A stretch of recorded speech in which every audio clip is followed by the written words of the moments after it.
सम्मानित विचारक मंडली, शिक्षक शिक्षयित्री वृंद ओ छोट बड़ भाई भौणी माने, आज मुझे एक आधुनिक और रोचक विषय क्वांटम जुगर संभावना और आह्वान को मो चिंताधारा उपस्थापना करने को जाऊँगी। क्वांटम हेउछि आधुनिक विज्ञानर एक नूतन दिग। यह परमाणु और उपपरमाणु स्तर में वस्तु और शक्तिर व्यवहार को बुझाई थाए। आज सारा विश्व रे एही क्वांटम विज्ञान युग आरंभ हेउछि, जहाँ नूतन प्रजुक्ति गवेषणा और आविष्कार द्वारा बाट खोली देउछि। क्वांटम शब्दर अर्थ हेउछि शक्ति सबुठु छोट अंश। क्वांटम विज्ञान पदार्थ और शक्तिर अणुस्तरीय व्यवहार को अध्ययन करे। यह हेउछि भविष्यत रे विज्ञान, जहा द्वारा गणन संचार और गवेषणा आनी हेब। संभावना तीव्र गणना शक्ति जटिल समस्या को अति शीघ्र समाधान करि पारिबो। वैज्ञानिक अनुसंधान रे उन्नति आसिबो।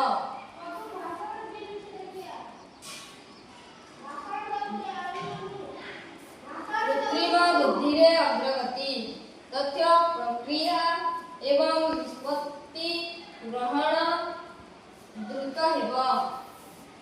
स्वयं शिक्षित सिस्टम उन्नति हेबो। गुप्त संचार और सुरक्षा, तथ्य चोरी हेबा असंभव। सुरक्षित नेटवर्क गठन हेबो। औषध एवं विज्ञान रे अवदान, नूतन औषध आविष्कार गतिशील हेबो। जीव विज्ञान अनुसंधान रे सहायक हेबो। आह्वान प्रजुक्ति जटिलता, क्वांटम कंप्यूटर गठन और चालना बहुत जटिल एवं सतर्कता पूर्ण होइथाए। अधिक खर्च, क्वांटम प्रजुक्ति विकास पाई बहुत अधिक धनर आवश्यकता रहे।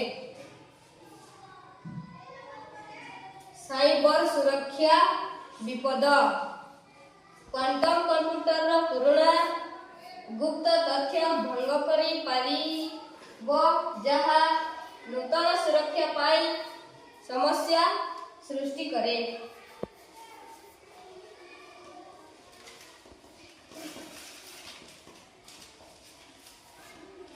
क्वांटम युग आगामी देश रे आम शिक्षा संचार औषध सुरक्षा प्रणाली को पुनर्गठित करी हेबो। क्वांटम युग हेउछि मानव विकास पाई वरदान। एही प्रजुक्ति यदि दायित्व पूर्ण भावे व्यवहृत हेबो, तेबे एहा मानव समाज को एक नूतन दिग देई पारिबो। आपणक मानक सर्वदा पाई अनेक धन्यवाद।